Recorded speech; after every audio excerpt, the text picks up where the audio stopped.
తెచ్చుకోవాలా లక్ష్యం తెచ్చుకున్నారు, అది విజయం. ఒక అమ్మాయి డాక్టర్ అవ్వాలనుకున్నది, డాక్టర్ అయింది, అది విజయం. ఒక అమ్మాయి ఇంజనీర్ అవ్వాలనుకుంది, ఇంజనీర్ అయింది, అది విజయం. ఒక అమ్మాయి ఐపీఎస్ ఆఫీసర్ అవ్వాలనుకుంది, సాధించింది, అది విజయం. ఒక అమ్మాయి అడ్వకేట్ అవ్వాలనుకుంది, సాధించింది, విజయం. ఒక అమ్మాయి టీచర్ అవ్వాలనుకుంది, సాధించింది, విజయం. ఇట్లా ఇక్కడ కూర్చున్న ప్రతి విద్యార్థి కూడా తన జీవితంలో కొన్ని లక్ష్యాలను పెట్టుకుని వాటిని సాధించుకుంటూ ముందుకు వెళ్ళటమే మనం విజయము అని పిలుస్తాం. కాబట్టి మీ అందరి యొక్క లక్ష్యం ఏమిటి? ఇప్పుడు రాబోయే పబ్లిక్ పరీక్షలో మీ లక్ష్యం ఏమిటి? జిల్లా స్థాయిలో ప్రథమ ర్యాంక్ తెచ్చుకోవాలి. రేపు 10వ తరగతిలో స్టేట్ ఫస్ట్, 10వ తరగతిలో ఇప్పుడు రేపు మీకు 8th క్లాస్లో 600 మార్కులకి పేపర్లు ఉంటే 600కి 600 తెచ్చుకోవాలి. ఎన్ని మార్కులకి ఎన్ని తెచ్చుకోవాలా? మరి ఆ లక్ష్యం పెట్టుకుంటారా? అయితే మీరు వెంటనే మీకు అనుమానం వస్తుంది, సార్ మేము అంత తెలివిగలవాళ్ళమా అని. మీరందరూ తెలివిగలవాళ్ళే. మీ ముఖాలు చూడగానే నాకు ఒక శ్లోకం గుర్తొచ్చింది, మన మన ఉపనిషత్తులో చేసిన శ్లోకం గుర్తొచ్చింది. ఆ శ్లోకం ఏమంటే, అమంత్రం అక్షరం నాస్తి, నాస్తి మూలం అనౌషధం, అయోగ్య పురుషో నాస్తి, యోజకాస్తత్ర దుర్లభ. అమంత్రం అక్షరం నాస్తి, పవిత్రమైన మంత్రాన్ని తయారు చేయడానికి పనికిరాని అక్షరమే లేదట. అట్లానే నాస్తి మూలం అనౌషధం, ఈ సృష్టిలో ఔషధ గుణము లేని మొక్కలే లేవట. ప్రతి మొక్కలో కూడా ఔషధ గుణం ఉన్నదట. మీకు తెలిసిన మొక్కల పేరు రెండు చెప్పండి. ఔషధ గుణం ఉపయోగపడే మొక్కలు వేప, తులసి, వేప. వేపను ఏమంటారో తెలుసా? ఇండియన్ హెర్బల్ డాక్టర్ అంటారు. వేప మొక్కలో ఉన్న ప్రతి భాగం, root, stem, leaf, bark, flower, bud, fruit, seed, every part of neem tree is useful as a medicine. వేపలో ప్రతి భాగం కూడా మనం ఔషధంగా, మన జబ్బులు తగ్గడానికి ముందుగా వాడుకుంటాం. అందువల్ల దాన్ని ఇండియన్ హెర్బల్ డాక్టర్ అంటారు. అట్లానే అయోగ్య పురుషో నాస్తి, మానవులలో అయోగ్యులు ఎవరు లేరు, విద్యార్థులలో తెలివి తక్కువ ఎవరు లేరు. ప్రతి విద్యార్థిలో కూడా అమోఘమైన తెలివితేటలు, అపారమైన శక్తియుక్తులు, విశేషమైన ప్రజ్ఞాపాఠవాలు ఉంటాయి. ప్రతి విద్యార్థి కూడా తాను జీవితంలో ఏమి సాధించాలని అనుకుంటాడో అది సాధించగలిగే సత్తా, అది సాధించగలిగే ధైర్యం ప్రతి విద్యార్థిలో కూడా ఉన్నాయి. వెంటనే మీరు అడుగుతారు, సార్ మీరు చెప్పేది నిజమా? నిజమైతే మా క్లాస్లో మరి 100కి 100 మార్కులు రావాలి కదా, కొంతమంది ఫెయిల్ కూడా అవుతున్నారు అని. మరి ప్రతి విద్యార్థి తెలివి కలవాడా కాదా అనేది మీ చేతే చెప్పిస్తాం. మీ క్లాస్లో అతి తక్కువ మార్కులు వచ్చిన ఒక అమ్మాయిని తీసుకోండి.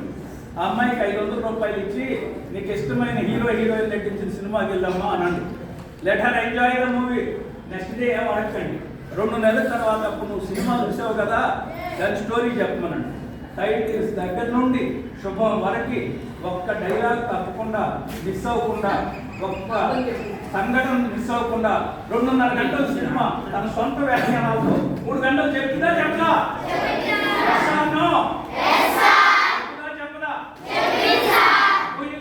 Intelligent girl or non intelligent girl? But she had forgotten a plus b whole square, which was taught yesterday. Then the miss me చెప్పారు, a square plus b square, a plus b whole square సూత్రం చెప్పమంటే madam a square plus b square minus 2ab నా plus 2ab నా అంటుంది. నిన్న చెప్పిన a plus b whole square మర్చిపోయిన ఆవిడ 2 నెలల తర్వాత సినిమా ఎలా చెప్పగలిగిందంటే యోజకాస్తత్ర దుర్లభ. తనలో ఉన్న తెలివితేటల్ని తాను సినిమా చూడటానికి వాడుకుంది, అంతేగాని చదువుకోవడానికి వాడుకోవాలా, నేర్చుకోవడానికి వాడుకోవాలా. ఫలితంగా ఇక్కడ నేర్చుకోలేకపోయింది, చదువుకోలేకపోయింది. అక్కడ సినిమా చూడాలనే కోరిక ప్రబలంగా ఉంటుందో అది బాగా గుర్తుపెట్టుకోండి. మీ అందరికీ కూడా మొదలుగా కావాల్సింది ఏంటంటే ఒక కోరిక, సాధించాలి. నేను రాష్ట్ర స్థాయిలో ర్యాంకు సాధించాలి, 600కి 6 మార్కులు తెచ్చుకోవాలనే కోరిక ప్రబలంగా ఉండాలి. ఆ దహించుకుపోయే కోరిక ఉండాలి. గుర్తుపెట్టుకోండి, కోరిక వల్ల ఆసక్తి ఏర్పడుతుంది. కోరిక వల్ల ఏం ఏర్పడుతుందమ్మా? ఆసక్తి పెరుగుతుంది. ఆసక్తి వల్ల ఏం పెరుగుతుంది? ఎప్పుడైతే ఆ అమ్మాయి సినిమా చూడాలని ఆసక్తి ఉన్నదో మెదడులో ఉన్న నాడీ కణాలన్నీ కేంద్రీకృతమై తెర మీద కనిపించే ప్రతి బొమ్మని, సౌండ్ బాక్స్ నుంచి వచ్చిన ప్రతి సౌండ్ని గ్రహించి మెదడులో బలంగా ముద్ర వేసింది. ఎప్పుడైతే ఏకాగ్రత ఉంటుందో మెదడు యొక్క ధారణాశక్తి పెరుగుతుంది. ఎప్పుడైతే మెదడులో బలంగా ముద్ర వేసి పడ్డాయో తిరిగి నెక్కి తెచ్చుకోవడం సులభం. అందుకనే 2 నెలల తర్వాత కట్టక చెప్పింది. కానీ ఆ సినిమా చూడటానికి ఎంత కోరికతో థియేటర్కి వెళ్ళిందో, మేడం చెప్పే పాఠం వినాలా, ఈవేళ నాకు చెప్పిన 6 సబ్జెక్టు రాత్రి పోబోయే ముందు నాకు పూర్తిగా సమగ్రంగా అధ్యయనం చేసి వచ్చేయాలా, నేను ఆ పాఠాన్ని ఇంకో 2 వ్యక్తులకు చెప్పేటట్టు నేర్చుకోవాలా అనే తపన, అనే సంకల్పం, అనే కోరిక లేకపోవడం వల్ల అమ్మాయి మార్పులు రాదా తప్పింది. కానీ తెలివి తక్కువ వనం కాదు. తెలివి తక్కువ అయితే సినిమా చెప్పకూడదు. సినిమా చెప్పిందంటే తెలివి తక్కువదా? కానీ ఆ తెలివితేటలు దేనికి వాడుతుంది? సినిమా చూడటానికి వాడు, నేర్చుకోవడానికి వాడుతుందా? కాబట్టి మీరందరూ ముందు నమ్మాల, మేమంతా తెలివి గలవాళ్ళమే. మా తల్లిదండ్రుల జీన్స్ ద్వారా మాకే తెలివితేటలు వచ్చినాయో అవి రాష్ట్ర స్థాయిలో ర్యాంక్ తెచ్చుకోవడానికి సరిపోతాయి, అవి మిమ్మల్ని కలెక్టర్ చేయడానికి సరిపోతాయి, అవి మిమ్మల్ని మీరు కోరుకున్నది చేయడానికి సరిపోతాయి అనేటువంటి నమ్మకం మీ మీద మీకు ఉండాలి. It's true also.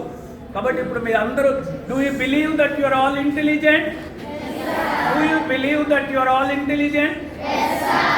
When you believe that you are all intelligent, how many of you have set a goal? మీరంతా తెలియగలనుకున్నప్పుడు మీలో ఎంతమంది లక్ష్యం పెట్టుకుంటారో చేతులు ఎత్తండి. Very good, beautiful. మీరందరూ మీ లక్ష్యం ఏంటి తల్లి? మీ లక్ష్యం ఏంటి? What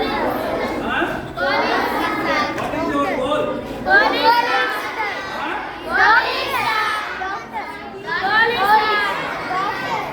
సరే, పోలీస్ ఆఫీసర్ అవడం అది ఇమీడియట్ గోల్. చదువు మీద 600కి 600 మార్కులు తెచ్చుకోవాలా. హలో, మీలో ఎంతమంది పోలీస్ ఆఫీసర్ అవ్వాలనుకుంటున్నారు? చేతులు ఎత్తండి. ఎంతమంది టీచర్స్ అవ్వాలనుకుంటున్నారు? ఎంతమంది లాయర్స్ అవ్వాలనుకుంటున్నారు?